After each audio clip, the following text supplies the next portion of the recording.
And why did he make you so special? Why did he bless you? Think about it. I woke up this morning. Got a smile when I say that shit. I woke up this morning. So we are live. We are live with Andrew Eastlund. What's up? How you doing? Pretty good. Yeah, I always feel the need to look at the camera too. I don't know Yeah, why. exactly. So should I just stay more focused in conversation or? It's totally up to you. Sometimes whenever I'm telling a story and like the person already knows the story, I'll tell it to the camera. Okay. But for the most part, yeah, pretty much just have a good conversation. Right. Pretty much just having a good conversation and recording ourselves doing it. Hell yeah. In its simplest form, that's what the fuck this is, honestly. Cool. Yeah. Well, I don't know any of the details behind this story, but you were talking about, or Trud, my roommate, who I met Andrew from, was telling me that you have a really funny story with a windshield. Yeah, it's a pretty fucked up story, to be honest. Really? Yeah, it was. I forget how old I was. I think I was maybe like 16 or 17, somewhere around that age. And so you just got your license? Yeah, so we had just all got our license and stuff, and Trudy got his license first because his birthday was in August, so he was driving us around. But anyways, so we were going to the mall, and we were just hanging out at the mall, and then we come back to my house, and then we're about to go somewhere. And the guys, I was with, I think, Mike and another one of my buddies. And so we go out to Mike's car, and they just won't let me in the car. Like, they're just, dicking around. I don't know, just playing a joke on me. They kept, like, driving up, Like, I would walk to the car, they'd drive up, and then they'd sit there for a while and then drive up. Classic. Yeah, it was just classic bullshit, And so I'm just getting heated, man. Like, honestly, I just, like... Really? That was getting a reaction out of you? No, I mean, not really, but I wasn't really... I guess, yeah, that was wrong. I wasn't really mad, but I was just, like, frustrated, annoyed. And honestly, I just didn't really care, but I don't know where my brain went for a second, I really don't know. And I just picked up a rock, and, like, they were driving down the street, and I just threw the rock. I don't know why I threw the rock, honestly. I'm 17 years old. I picked up a rock and threw it at a fucking moving car. No way. At the windshield. I didn't really throw it at the car. I just threw the rock. I meant to, I don't even know what I meant to do, honestly. That's just, it was really... But regardless, it shattered the windshield. But regardless, yeah, of course, it just, right in the back of Tree's windshield. The whole thing shattered. It was like it was like wintertime. So like the glass was super cold, so it just like shattered it instantly. That's crazy. Yeah, honestly, it was a $500 mistake, and I definitely learned my lesson from that one. Right. Yeah, but it was cool because Mike was cool about it, and I just fixed it, and So yeah, he's just pay for this. Yeah, it was pretty funny. Though. That was that. Yeah, it wasn't funny then, but I guess it's funny now. Yeah, for like now that I know like everything's cool, you guys are cool, everything's fine. Like it's hilarious for me to hear that now. Yeah, it's just one of those dumb things that I did, I guess. And nobody judge him off this story because this is a good guy. Yeah. I didn't realize that. No, yeah, honestly, I don't know what I was doing. It was just complete brain fart. I was just, who knows? Just being dumb kids, yeah. Yeah, exactly. I think I was probably 16. Makes you realize how much you mature over just these few years. Yeah. Because are you 21 now? No, I'm 20. 20? About to be 21. Okay, so about a 4 or 5 year difference, and you're like, I don't know. Crazy. It's just crazy to think these are the years that we every 5 years at this point in our lives, and I feel like it should be this way for your entire life if you're living a fulfilling life. But you're not the same. Like your concept of self is so just shifted. Yeah. Yeah, always constantly evolves. Your concept of self. I mean, as you experience more life, I guess. Absolutely. Yeah. So. Yeah, that was just, I can't believe I did that. Yeah, that was horrible. That's crazy. Yeah, I mean, I feel so bad about it, but it's funny. But, it's in the past. I've done some stupid shit. You've done some stupid shit. We've all done stupid shit. Like, it is what it is. It is what it is, man. And that doesn't define you, so. Yeah, exactly. No judgment from me. I can't control what they're thinking about that story. Yeah, I don't know what you guys will think about, but shit.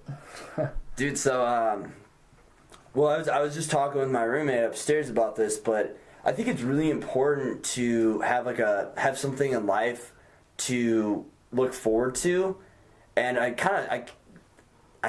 kind of brought up the thought that it's like a paradox in the aspect that it's extremely ironic because whenever you have something to look forward to, for example, say you have like a big soccer game that night, and you wake up and there's a ton of shit you might not necessarily want to do that morning. Yeah. And then you go on and you go about your day and you do all that shit. But if you have that thing in the back of your mind, that championship soccer game to look forward to, the irony and the paradox is that it's going to bring you to a lot more present moment awareness while you're going about your day.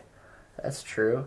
I definitely think it's always good to have, something to look forward to. I mean, it just keeps you motivated on simple things, Like, I mean, I feel like if I, have, like, if I'm going out to, dinner or something or out to a party or something, like, everything I do before then, I do it, and I just feel like time moves so much faster when you have something to look forward to. Like at work, I don't ever look at the clock because, looking at the clock, it just, it slows things down and it makes time go by so slow. But I feel like if you just have something, I guess, to look forward to, it's just, motivates you and stuff like that. It's crazy how just that shift in perspective can alter your perception of time.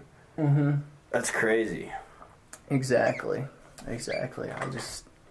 I don't really know, I feel like everybody knows what I'm talking about, about that. But, yeah, I would say, having something to, look forward to is, I guess it just keeps you, I don't even really know how to say it, but just, it keeps you, going, I got something to do later on. It kind of gives you something to smile about. Exactly. Whenever you're getting through the grit and the grime of the day. Exactly. Because, I mean, the things that you don't want to do during the day, I mean, you got to do them, but look forward to, what positive you have, later on.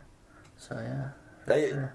This is kind of, obviously, I mean, we all kind of know this to some extent. Like, we're happier whenever we think about, like, whenever we have something to look forward to. But this is something that's kind of been on my mind a lot more lately, and I didn't really even, think about it until tonight. But that really is important. Once you identify how important that is, then you can kind of, there's almost like an art to it.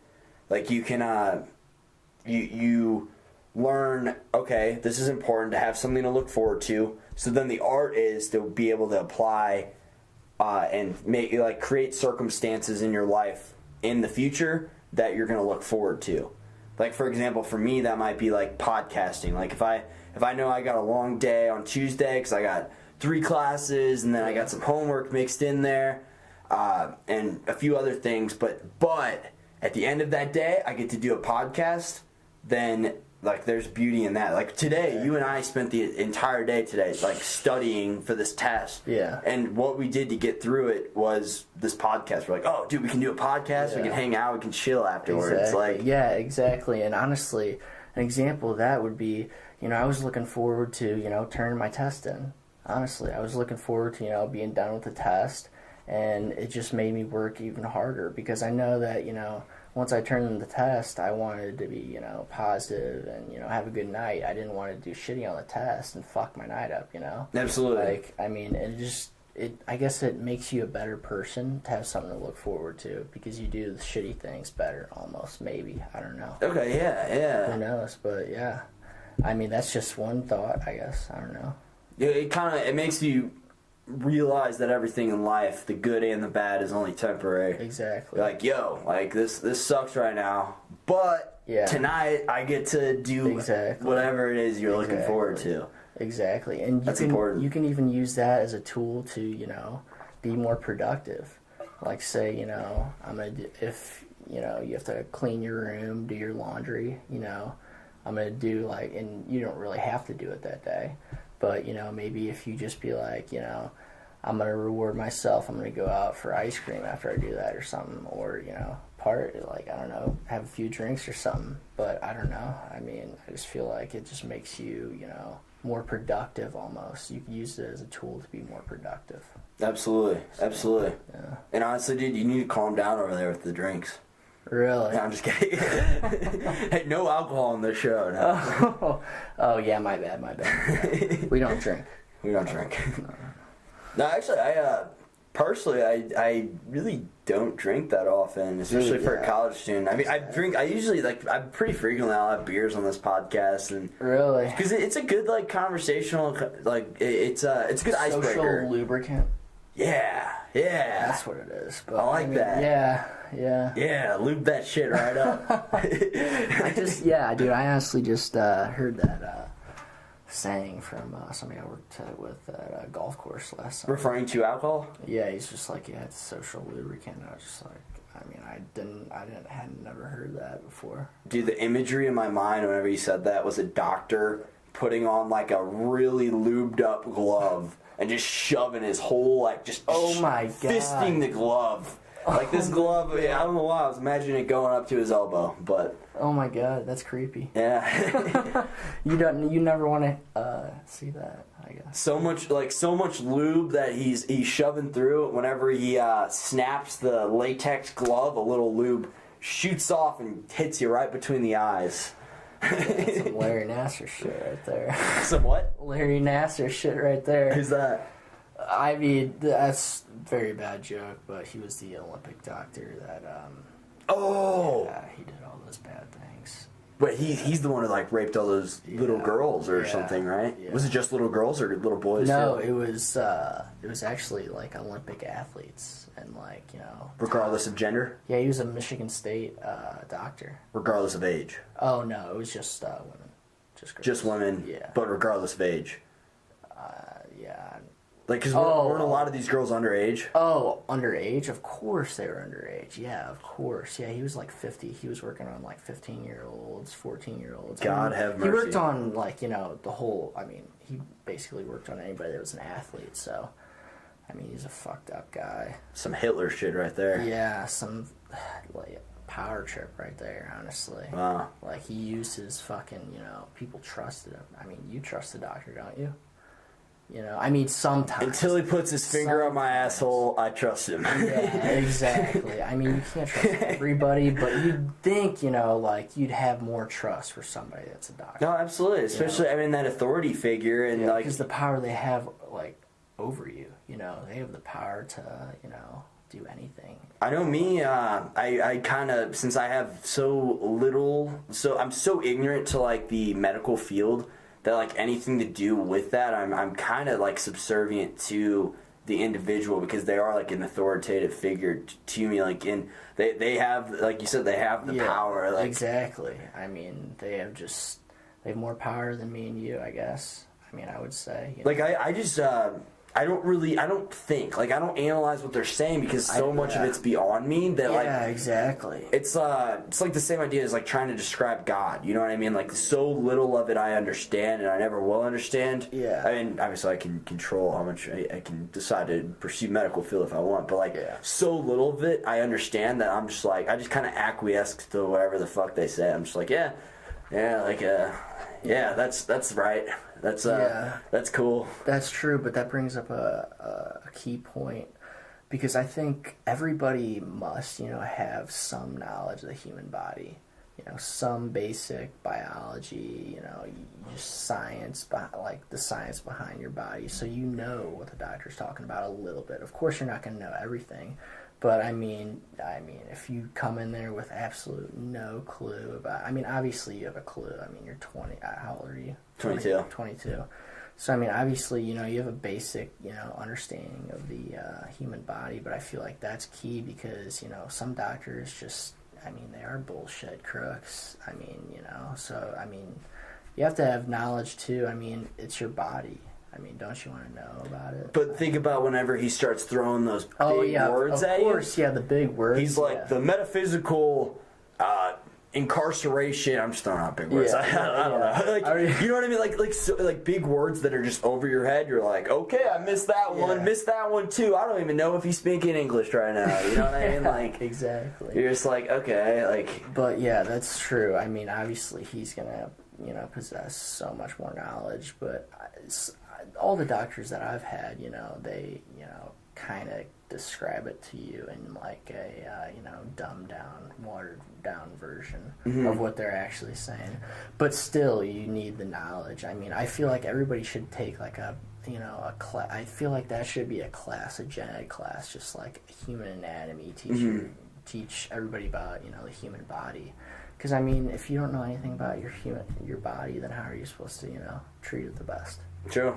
So I mean, it only is to one's it's to one's advantage to know more about the human body. So yeah. Yeah, that's a valid point for sure. For sure. But then to some degree, I don't know, dude. Like if they start throwing out some medical jargon at you. Yeah, it's just like, dude, fuck, I don't know what you're talking about. Yeah, so much of it is just over your head. Yeah, exactly. But it is what it is.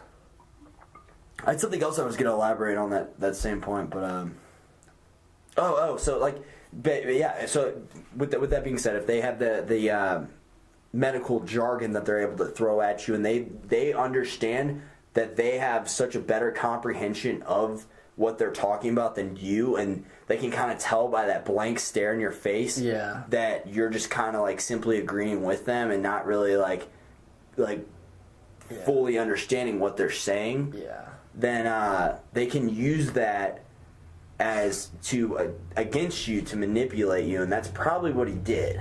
Yeah. I don't know. I'm speaking purely out of ignorance. I'm just trying to assume. I mean, yeah, obviously, every doctor is going to look at their patient and, with the sense of, like, they know more, and, they would probably think, the doctor probably thinks, this girl is probably just, listening to me, and he or she has no idea what I'm talking about.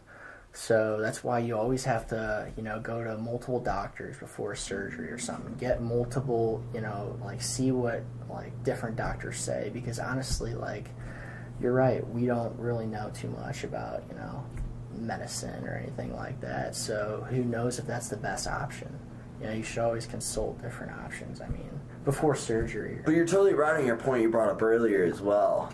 With like we probably should get some like better understanding, like it doesn't even have to be like a lot. It just has to like what to do like when you have like a fever or something like that. Totally. Like I mean I don't really know what like medicine to take whenever I have a cold. I mean like I mean that's just basic knowledge like of the human body. But I mean I guess that really doesn't play into the doctor scene. But yeah, I mean.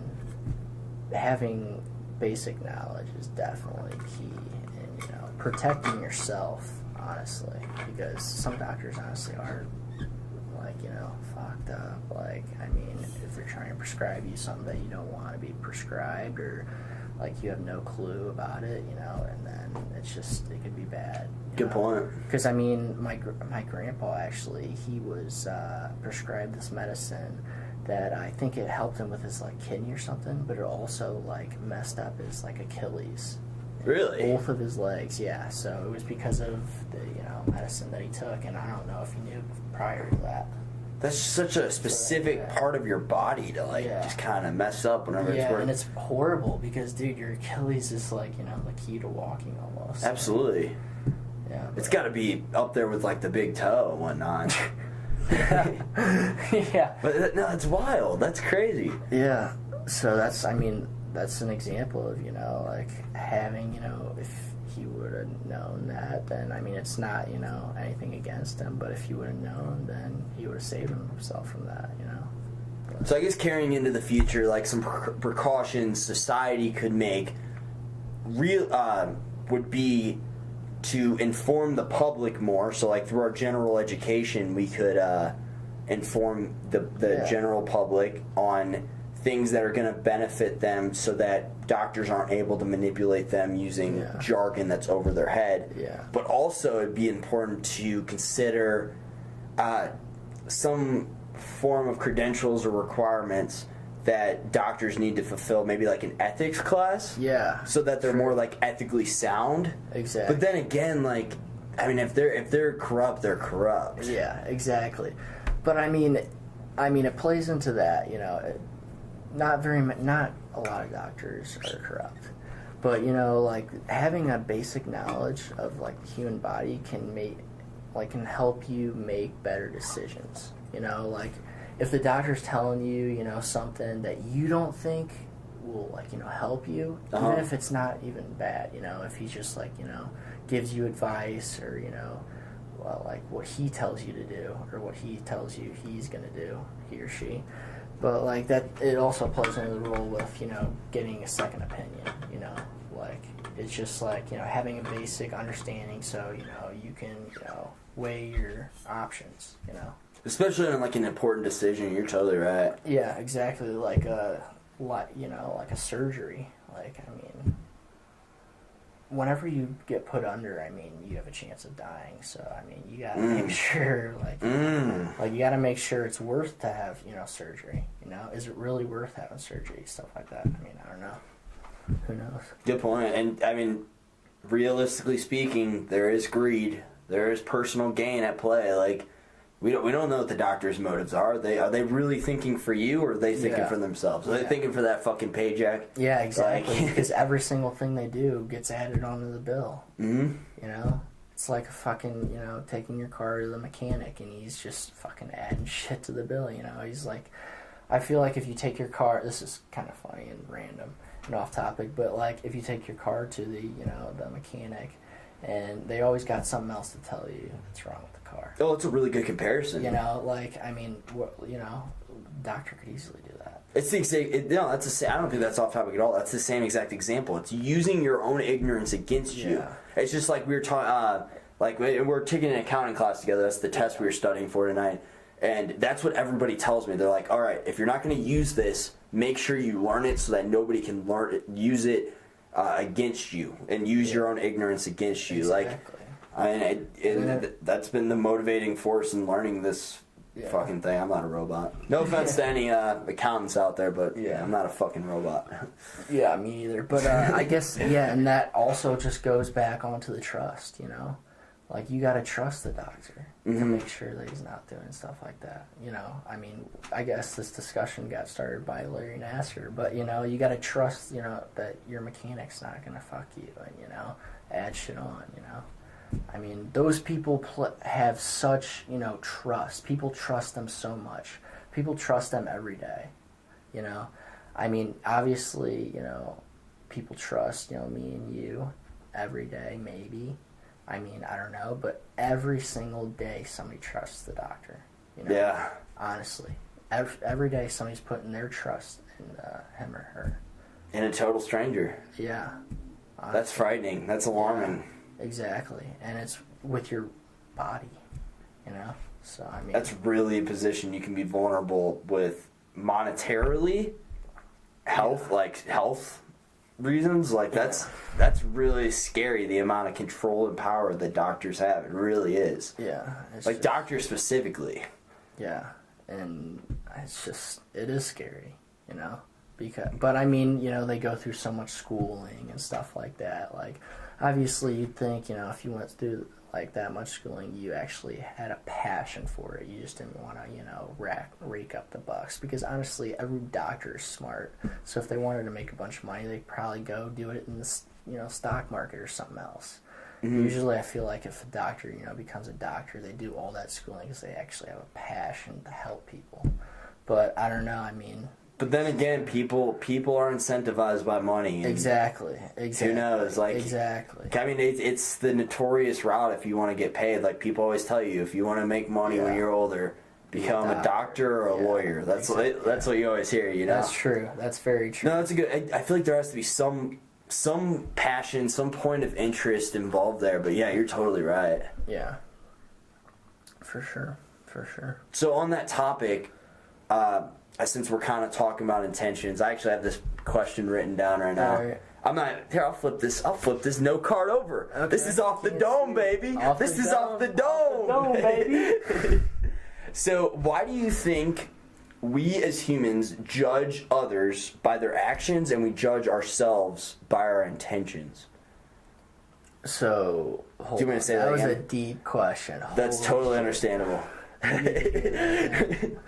Hold up. Rewind. Okay. Wish I could beatbox and do like Yeah. actual rewinding something.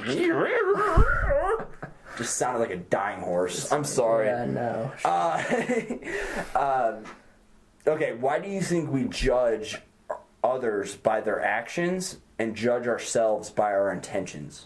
So why do we judge others by our actions? By their actions, I apologize. Actions.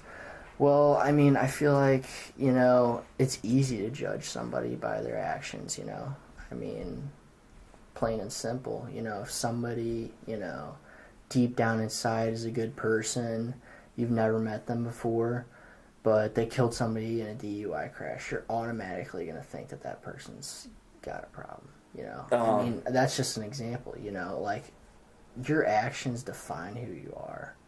So I feel like that is like one of the ways, I guess, maybe to judge somebody, but also nobody's perfect, you know. I mean, people do stupid things like throw a rock through a windshield.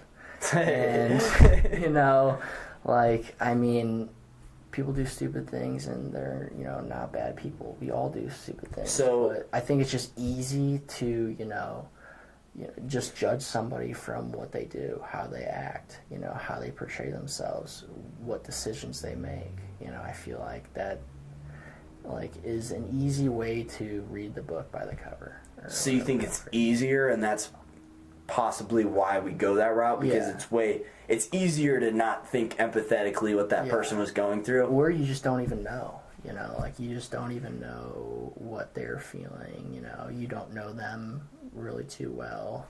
You know, maybe that's the case. I don't know. And it's kind of easier not to get to know them. Exactly. To deem them as this terrible person. Exactly. And that's not all the times the case. So let's But yeah, then what's the second part of that question? But let's roll with that real quick, if you don't mind. So whenever somebody gets in a drunk driving accident, they chose to get into the vehicle impaired, and then they took the life of somebody that was completely innocent. We, as society, and I would agree, judge that person typically as a bad person. Yeah. For the actions they've made. So let's flip it up or switch it up and say that person was. It's actually triggered because of The Longest Yard, but Adam Sandler. Yeah. So Adam Sandler is an individual who has made millions of people like smile. Yeah. He's made me laugh a ton of times. Yeah.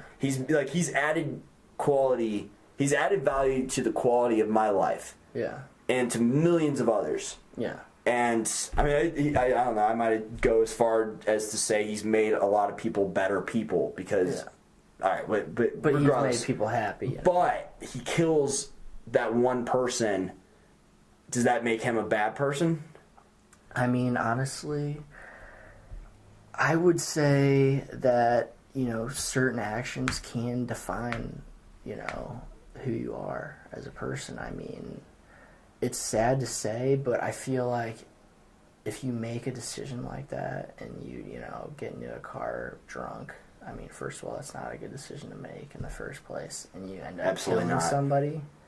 Like, I mean, obviously I don't think that person is a bad person forever, but I feel like they just, you know, fuck themselves, basically, because from here on out, people are going to think that they're a bad person. Right. No matter what they do, that one action can, you know, change how people view you forever. Oh, totally. You know, and that's kind of, I guess, where I'm going at is, you know, if you make a huge mistake, yeah, you can resurrect yourself after, but in someone else's eyes, you know, they probably think that you're a bad person. Not everybody, but, you know, some people. Some people are going to always think that Adam Sandler was a bad person if he killed somebody in a DUI. Did he actually do that? No. Okay. I was just using him as an example. Yeah, I was hoping not, dude. I fucking love Adam Sandler. But, I mean, some people are obviously, you know, going to think that he's a bad person forever.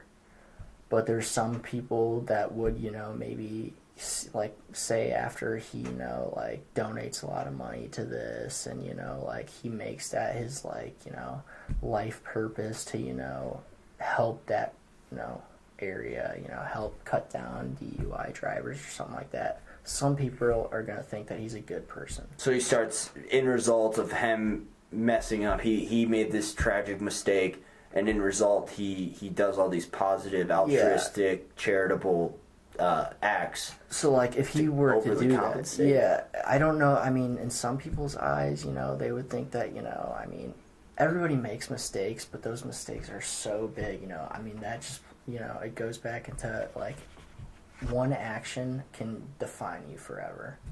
You know, I mean, it is what it is, but that's a huge fuck up. And it's way easier to destroy a reputation than it is to build it, and especially to rebuild a reputation. Exactly. That's why sometimes I'm cautious and hesitant, like on this podcast, because like I'm like, damn, like I could say 20 good things this podcast, or at least that I would think is good things, and then maybe one thing isn't necessarily good, or it's something like, I don't know, people say is bad, or let's just say I get a lot of like negative publicity because of that. Like, it's so much easier, like it makes me a lot more vulnerable to be like attacked for that one thing. Exactly. But does that necessarily make me a bad person? Yeah. And who knows my intentions? But like on that same exact thing, like an example of that would be the Logan Paul with the suicide forest. Yeah, good example. Know? Like, I mean, obviously, I mean, that kid is pretty, I mean, some people might view him as annoying.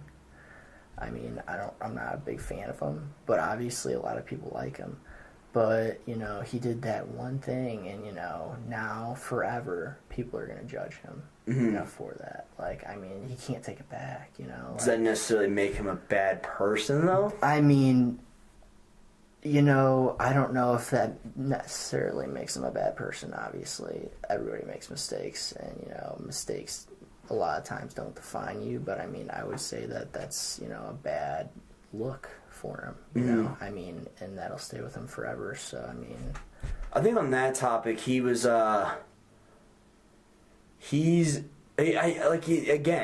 so many people smile, so many people laugh, and it's really interesting to me that, like, as much good as he has done, that this thing that society has deemed as unacceptable, if you're not familiar with the Logan Paul situation, the Japanese suicide forest, he basically walked into this infamous suicide forest in Japan, which I already knew about before. Like, I knew that was a thing, like, that people go, like, there are a fair amount of suicides, like, every year.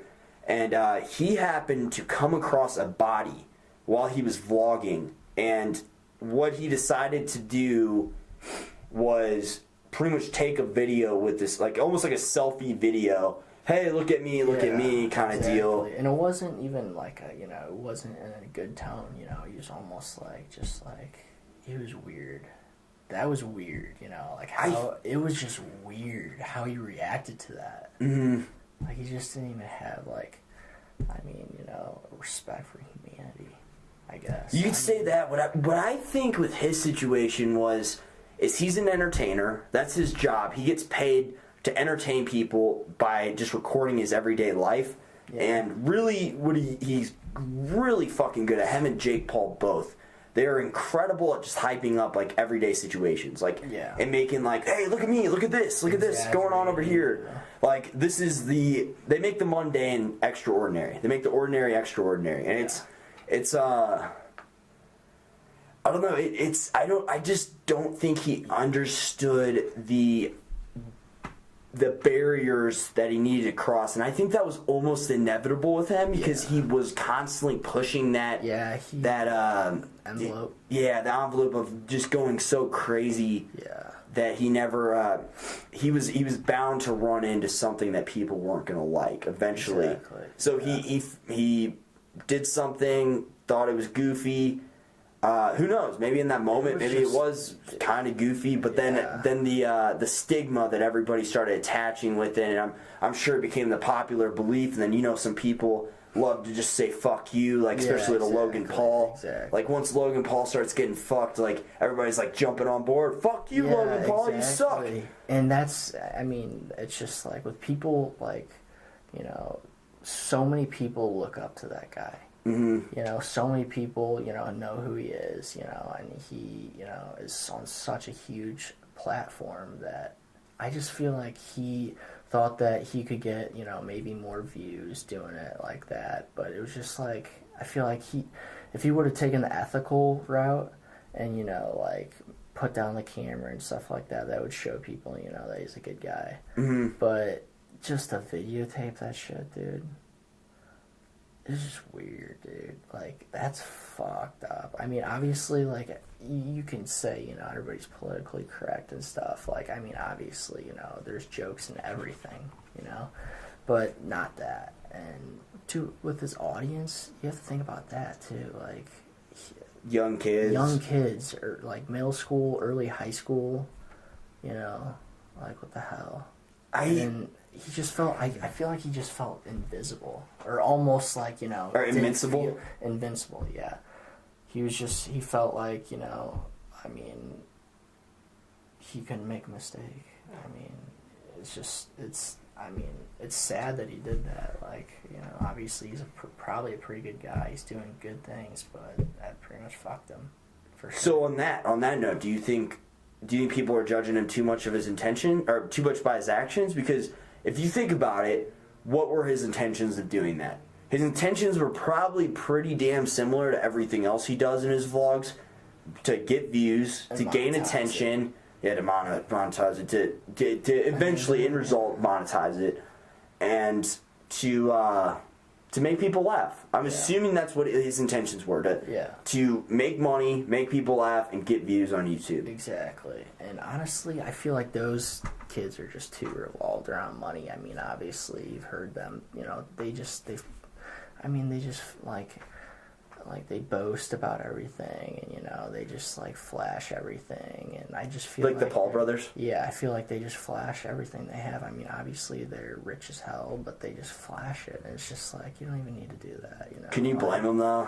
I mean, I'm not standing up for them. I'm just trying to see them from their point of view. Yeah, you can't blame them, but also, like, I mean...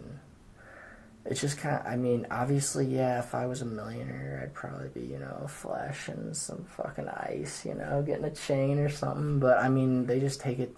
And I feel like he thought that he could get so many views from that video. Mm-hmm. It wasn't even about to, like, make people laugh. It was just about to get the views for, I guess, monetizing it, I feel like he thought that would be, people would click on that on YouTube, Right. And I just feel like he thought about monetizing and his popularity before, the ethical thing to do in this case, Like, he shouldn't even fucking done a video about that.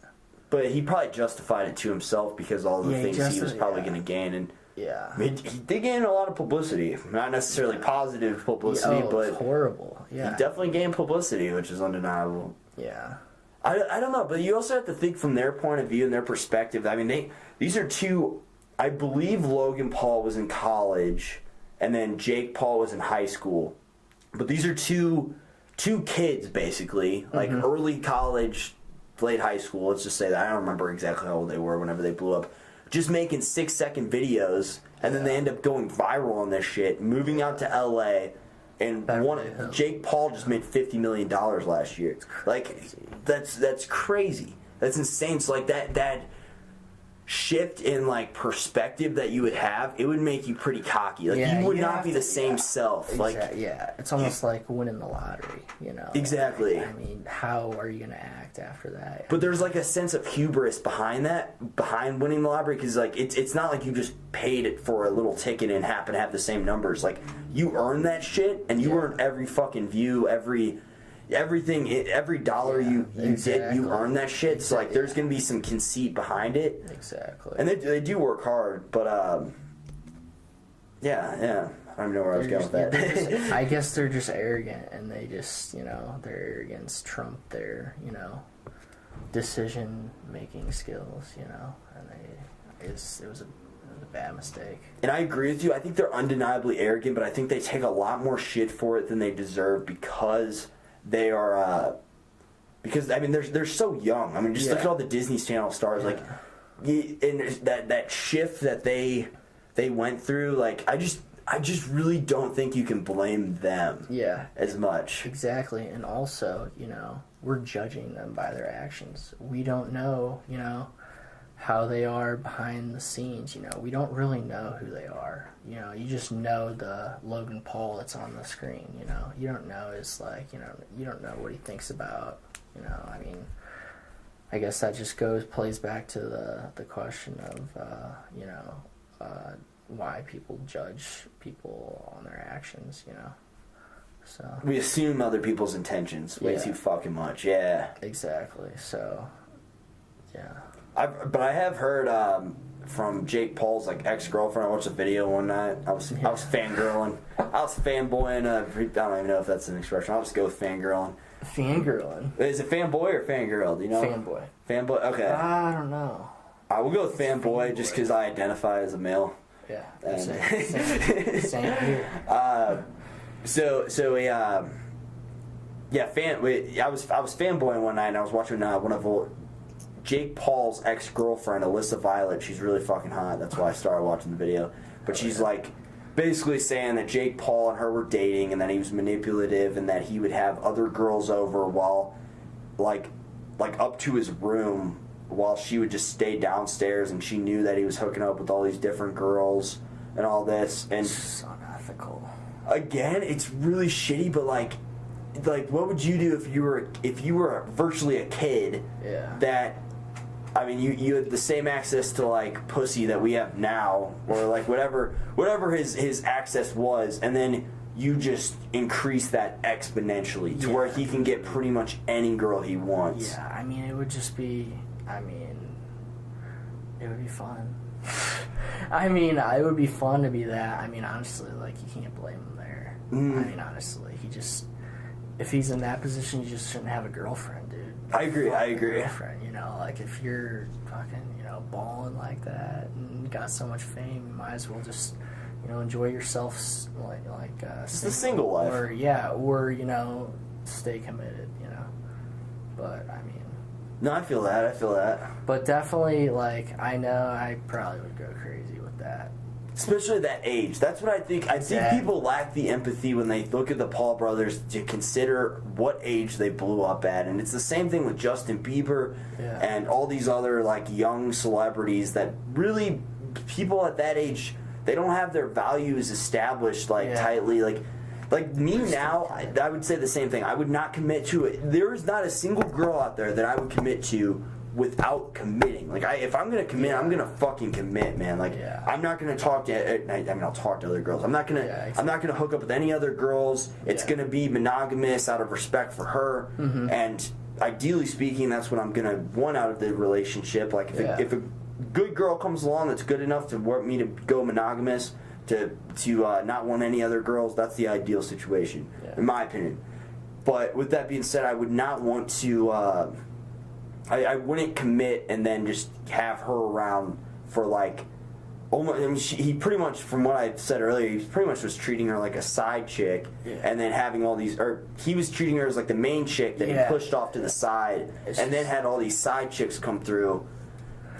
I agree. Why not just be single, have all the side chicks if that's what you choose to pursue? Yeah. But then, exactly. If you're going to commit to a girlfriend, fucking commit. Don't be a man about it. Yeah, it's fucked up, dude. He's just got to, be a man and, either live the single life or stay committed. It's just that simple. It's just I guess a character trait that, obviously he's not very good at. But it would be hard to, control yourself with all that, fame. And obviously, I'm not gay, but we can all agree that he's probably, he's a good looking guy. And dude, he's slaying, but like, well, he's a desirable guy. He's an object guy. of desire for women. Yeah, exactly. Women that don't even know him personally. Mm-hmm. You know, like to that extent. Like girls are in love with that kid and they don't even know him. He's got the fame, he's got the money, he's got the personality. Like, in the words of Kanye West, no one man should have all that power, especially at the age of like 17. Yeah. Dude, I'm gonna look up how old Jake Paul is right now. I don't think I've ever talked about the Paul brothers on this. Yeah. I'm all into this YouTuber shit for obvious reasons. So he's 21 now. He just turned 21 January 17th. That's 3 days before my ex-girlfriend. Oh, shit. Shout out to the ex. Shout out to the ex. Woo! I think she was born that year, too, actually. Oh, shit. Oddly enough. Oh, he's 6'2". He's 6'2". He probably paid Google for those stats. Yeah, he did. He's like, hey, would you mind bumping me up an extra 3 inches? Yeah. You care? Like, I just don't want to be in the 5 foot. I don't want to be just 6 foot. Like, I want to be into the 6 foot a little bit. Because if you're 6 foot, everybody knows you're 5'11". Yeah. You know, like, it's pretty much that. But yeah, I mean, and all this, he's been relevant for a while now. So I don't know. I think he was around 17 whenever he blew up. So, I don't know. That's just a lot of power to have at that age. Yeah, man. it's just too much, you know, too soon. I mean, he hasn't even developed as a human, you know, matured, you know. I mean, it's crazy to think about what that life is like, you know, because not very many people live that life, you know. True. I mean, think about it, dude. Not very many people live that life. And just to, you know, have that life, what it would, like, you know, feel like. You know, like, to be a billionaire. What do you think a billionaire thinks about, you know? Like, fuck. I think people, whenever they imagine themselves with money, since it's so, like, intangible and, like, just all in the imagination, they imagine themselves being, like, super pure and noble. Yeah. But in reality, like, I would like to think I'd remain the same person too, but I wouldn't. Like, yeah, it's gonna change. If you handed me $2 million tomorrow, man, like, I'm getting a Corvette. Yeah, like, I might be cool. Like, I might be me for like a few weeks and be like, yeah, like, I have this money, but like, ultimately, my decisions are gonna change, my actions are gonna change. Like, a lot of shit's gonna change. I don't know if I would like who I am. I don't know. Yeah, I mean, I would probably get myself into a lot of trouble with the money. I mean, I don't know. I'm just saying that, but I feel like, you know, dude, that's the honest approach. Honestly, I mean, dude, it's just like you can make so many bad decisions. But I mean, it would change anybody, you know, unless you're what's his name? That Warren Buffett. He's the richest man on, you know, planet Earth. He lives in a house, you know, maybe a little bit bigger than this one. He's like one of the richest people in the world, and he still drives like a 2008 Cadillac. That's awesome. Like, yeah, it's just some people are just ethically strong, but you know, fuck. I've heard the way Warren Buffett looks at the like money is. Which I hate to compare myself to Warren Buffett because I'm not that level of thinking or anything like that. Exactly. But I do see money in the same aspect that he does. And he sees it as a scorecard for people. Yeah, he's always plus minus. Mm-hmm. You know, he's always, you know, keeping track of what, you know, what he's spending, what he's... Totally. I mean, it's just, he's just constantly thinking about that, you know? And it's just that. He's not thinking about it to, you know... so he can buy a new car or get a new house. He's just thinking about it because I guess that's his passion, maybe. But I mean, it's good as hell at stocks trading and stuff like that. True. But, you know, I mean, it helps to have a lot of $1 billion. He's got that. I admire that. That's something I've always admired about him, and something I like would aspire to be like. Cause ideally speaking, I would 20 years from now or however many amount of time, like let's just say when I'm 50 years old. I would like to have some money, but also be like that. Like, I don't want to spend a ton of money on, like, a house or a car or anything like that. I just think that's so just pointless. It's just so fruitless. Like, I don't think true fulfillment really comes from money. Like, I mean, studies show that, like, there is very little correlation. Like, it's, like, once the basic human necessities are met and then a few other things... And this is what's scary about millennial generation, apparently, to our elders, because at least from like a consumer point of view. Yeah. But like we all want experiences and whatnot, and that's what I would say I would do, man. I would travel a fuck ton. Exactly. I would too. Yeah. And just keep like a pretty moderate house, like a moderate living style, because the way I see it, and this is like genuinely how I see it. I see it that we won the fucking lottery just from being born in the U.S. Like if you're born in the U.S. and then I'm not gonna lie, like I had it pretty nice growing up. Like I really can't complain about my upbringing. I'm very grateful for like how I was raised. Same here. And I bet you would say exactly.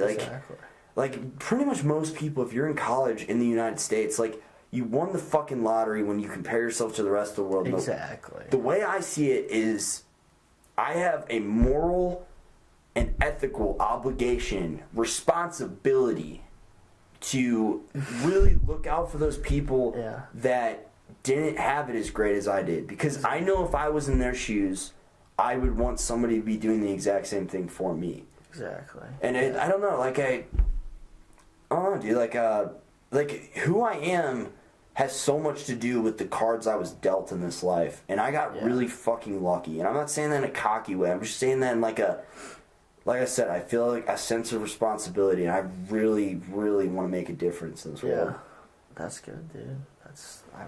That's what everybody should strive for, you know, helping others out. I mean, no matter if you're rich or poor, you should always be thinking about, you know, how you can, you know, impact somebody else's life in a positive way. And yours, you know, because it's also rewarding to impact somebody positively, I would think. And there's so many ways. There are a myriad of ways to passionately pursue that. That's the beauty of it. Like, like if you want to live out altruistically and like be charitable to other people, like you have so many fucking ways, like so many routes you can take towards doing that. Yeah. And that's what's awesome. Yeah, that is awesome. That is awesome. But there's also a million different ways to, you know, impact somebody negatively. So I mean, it just goes both ways. Comes down to our free will. Free will. If free will is an illusion or not. But, that's a whole other fucking topic. But no, yeah, I don't know. I just think as a culture, as an American culture, like I think our society would be a lot better off. Like I think we feel better about ourselves too. I really do. But if we just kind of shifted our focus, just like if you imagine like a safe, just a little click, just a little bit aware, like just a slight paradigm shift. Yeah. Just a slight shift in perspective towards like away from consumerism, that money, and putting our time, energy, money and resources into that fucking consumerism and that narcissistically obsessed way of like feeding the ego with buying shit, like spending money on shit we don't need. That's a George Carlin quote. But like really, just even if you have the money, like spending that money on shit we don't need, that's not going to add value to our lives, that just feels good for the pleasure of fucking consuming all these things and bringing them into us. Like that, like if we shifted our focus away from that as a culture, even just a slight little fucking dial away. And we started thinking about others. Like, this world would just be so much better. And it's so easy not to think that way whenever you're on the winning end of it. Like, as I would say you and I are. Yeah. And it's so easy not to like focus our time and energy on that, and instead to focus our time and energy on ourselves. But I don't know, dude. I just think that it's just the greed drives this country. It's fucking, fucked, man. It is, dude, because everybody's thinking about money. I mean, you can't go a day, I mean, you can't tell me. I mean, it's just like, you know, a thing that every single day you probably think about money. Because, I mean, everything you do might cost money. You know, you have to eat. That's money. You know, you go to school. That's money. I mean, so much shit costs money. And we just think about it so much. And I guess people think that the more money they have, the better life they're going to have because they can do more things. That is true. If you have money, like you said, you can travel and stuff like that. You can, you know, live a comfortable life. You don't have to stress. Money can be stressful. Yes. You know, like think about it. If you're poor, you'd obviously, be stressed about, putting food on the table, and money would just be a hassle. It would suck. Absolutely. I mean, yeah, and it's just, it sucks that it has to be that way. Like, we should all just be in it together. One goal, everybody, but then, I guess, who knows what would happen if we did that, I guess it's almost weird to think about it. Like, would the world be different if we didn't care about money and just cared about one goal? Like, helping everybody else out? Like, would that be honestly a good thing? Or do we need winners and losers? No, we don't. We can all win. We can all win. At least that's the paradigm that I perceive the world in, and I choose to see it that way. Exactly. And it's just, who knows what would, how the world would work, but I definitely would think that it would be better. I think from a stance of economics, like an economic standpoint, and just like a scientific standpoint, if everybody won, like everybody would be, I don't know, I just feel like the human race, that isn't even a thing. There's always going to be, like somebody who thinks that they're better than, someone else. Mm-hmm. I just feel like that's just our race. Like, animals can't talk, I mean, humans have the ability to, honestly, like, just separate themselves so much from one another, like, you can't really separate yourself, like a lion can't really, separate him or herself from another lion too much, So you're saying a human can separate himself and become rich. What do you mean? Separate himself from the other people. You can be different.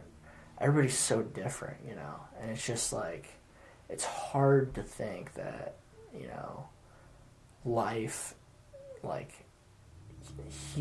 humanity can have all winners. It's hard to think that even could be a thing. It's hard to think because of what we're, what we've been taught our entire lives to think. Exactly.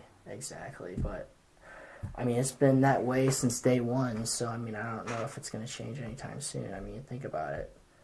There was winners and losers in the biblical times. Mm-hmm. There was winners and losers in, the 1600s. It's just always forever been that way. True. If you think about it, it's not just now.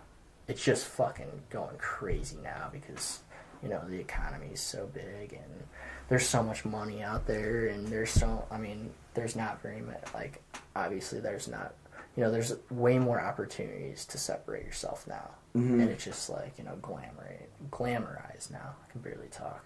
No, you're fine.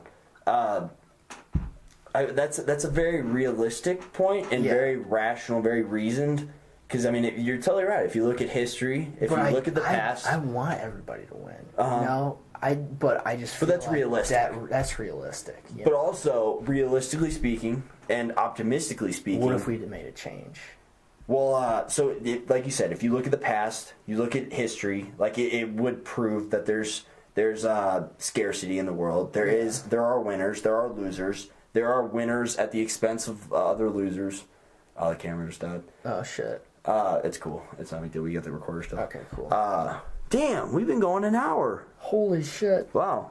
Well, all right. So, if you look at history, if you look at the past, there is scarcity. There are winners. There are losers, and there are winners at the expense of losers, right? And if you look at the present times, it's the same exact fucking thing. Yeah. But with this access of information that we have, this new access of information that's really, really just in the we have the ability. Adolescent, early, premature stages of its existence. We don't really know the effects yet, the positive and negative, that maybe, just maybe, when people become more informed and we'll be able to realign our values, our information that's in our minds, our knowledge, our wisdom that's up in our heads, that maybe there will be a cultural paradigm shift and a new state of consciousness that hasn't been accessed yet, to where people truly do start to give back and they start to live more charitably, and they start thinking for maybe not to like a full extent, but thinking to where they put others before themselves. That would be awesome, but 7.4 billion people have to do it. Well, but also it could, I mean, that's true, but people in higher positions can make that a thing. They can push for that. But I mean, I feel like that's just, it's just like people. I mean, it's inevitable. Winners and losers are going to be a thing. But I mean, I just hope that one day we can fix this fucked up mess that our race has been, the path that we've been going on for the entire time we've been on this planet, has been that winners and losers. Mm-hmm. There's people that, succeed, people that lose, people succeed and they don't care about the people that lose. I mean, it would just be awesome if people just had, a moral and ethical compass that was, pointing north all the time.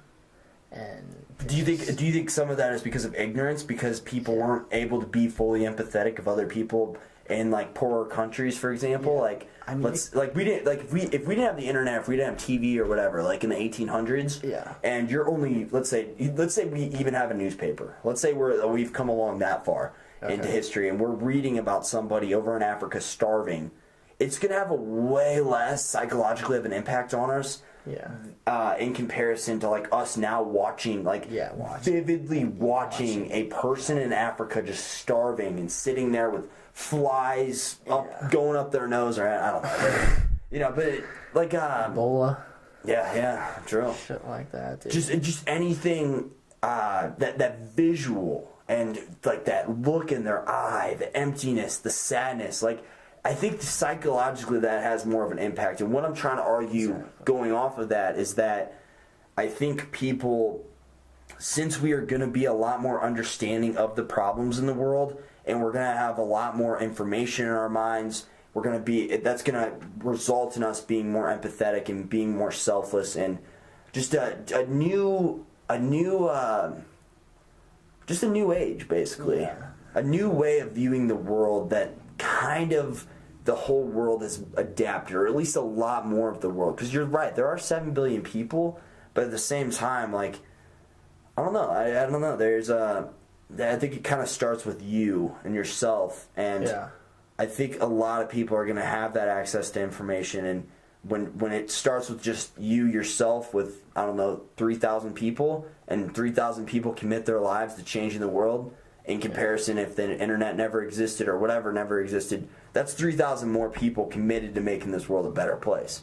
Who knows what could happen? I mean, look at just one person, Elon Musk, how much shit he's done. Yeah, exactly. I mean, that's very true.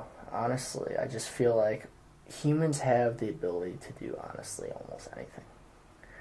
And, I mean, we could, make a world that's better. But, again, people think, about themselves, unfortunately, before others. And not even that, groups of people think about themselves before other groups of people. Because the world is too big to just almost look at it as an individual standpoint. You almost have to look at it as like a group of people. Okay.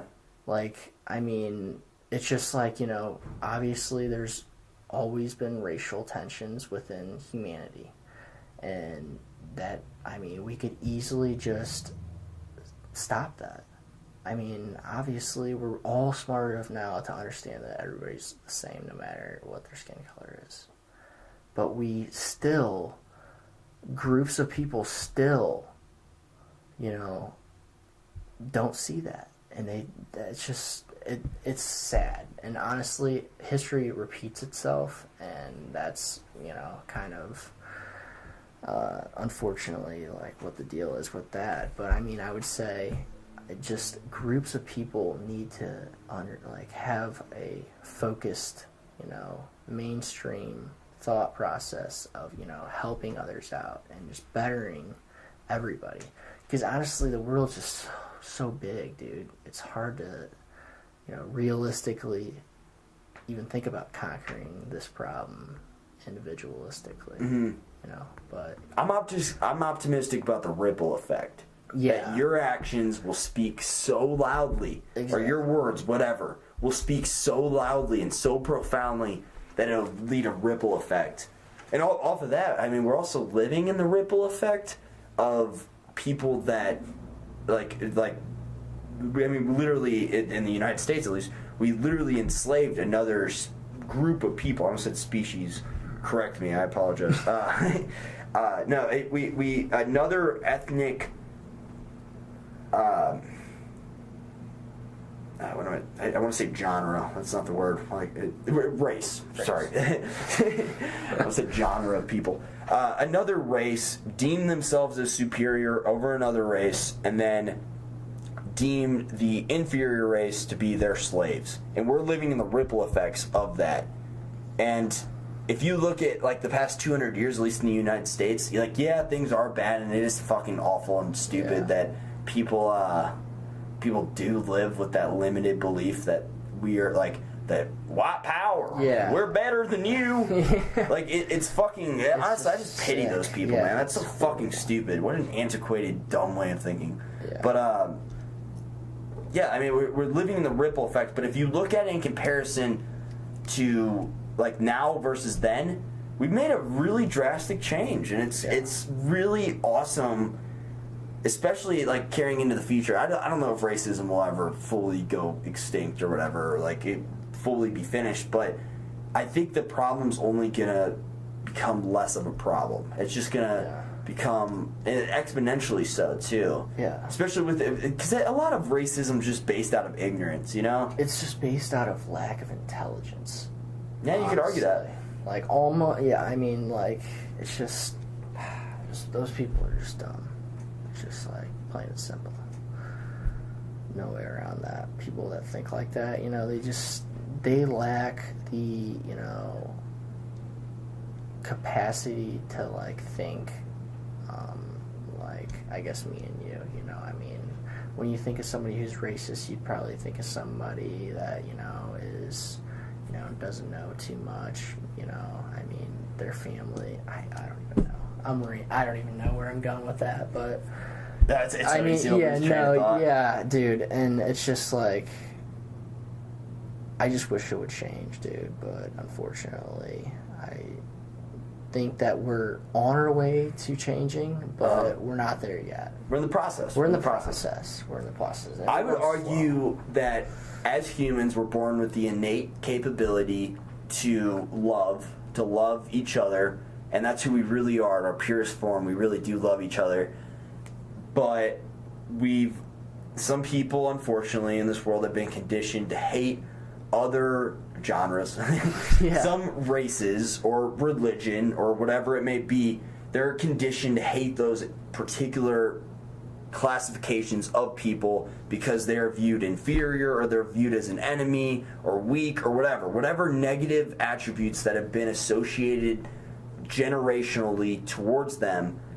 And what it really takes, I don't think they lack intelligence or capability to love those people. I think it's more they lack the understanding that we're all just brothers and sisters just running around in this chaotic world together. Yeah. And I think they're fully capable of loving the other race. They've just been conditioned not to so heavily that it's in their psyche, and then they pass it down to their kids pass it down. So what it takes is an access to information and understanding that, hey, maybe this way of thinking that my dad hates black people, maybe that's not the right way to think. Yeah. And it just takes people to have I guess that conscious, the sovereignty over their own conscious free will to think that way if they choose to do so. I lost my train of thought too. But yeah, let's just agree, fuck racist people. Yeah, exactly. Hell yeah. But I agree. It's a problem. Yeah, fuck racist people. Fuck racist people, dude. It makes sense though. I mean, we like two kinds of people. We like people that look like us. We like people that we aspire to be like, and or that people that are like us, and people that are like us, people that aren't like us, maybe look completely different. Black people with black skin tone, just a different pigment, a darker pigment, and then different hair. That's unfamiliar to somebody who's more ignorant and less understanding. That creates uncertainty, and that uncertainty can lead the imagination to run fucking wild. Yeah, I agree with that, man. Honestly, it's just it's just got to be a joint effort. People got to realize, the basic facts. That racism is just not right. So, yeah. Dude, I gotta take a fucking piss. No, totally. But I was thinking the same thing, honestly. If you want to wrap this up, I'm totally down. Hell yeah. I just gotta take a piss. I don't know if you want to take a bathroom break or just wrap it up. Hey, dude, I got a bottle. No, I'm just kidding. Okay, yeah. Well, hey, honestly, we can just call this quits. This is a good amount of time. Fuck yeah, 1 hour and 10 minutes, dude. Dude, what should we call this episode? I'm thinking Jake Paul. I'll say Jake Paul. I usually don't come up with the episode names on the actual podcast, but Jake Paul and we could say maybe racism. What did we talked about? We talked about. I forgot what we talked about. We should just call it Jake Paul as a racist. Jake Paul. Yeah. Should we do it? All right, we'll just go with that. Alrighty. Signed, sealed, and just so everybody knows, if you made it to the end, we don't actually think Jake Paul's a racist. Yeah. I pretty much stood up for the Paul brothers this episode, and I would continue to do so. I think they're judged too harshly. Yeah. Cool. Well, thank you, Andrew. No problem. Thank you. I'm glad you came on. Yeah. Awesome. Hell yeah. Cool. I'll shake your hand. All right. Yeah. Cool. Yeah. Cool. All right. So we are. Peace. We're heading out. We're leaving. Jake Paul is not a racist. I don't even know if I'll call the episode that. I don't know. That might be too bold. We'll see. Clickbait. That's total clickbait if it is. What up, Trudy? All right. See ya.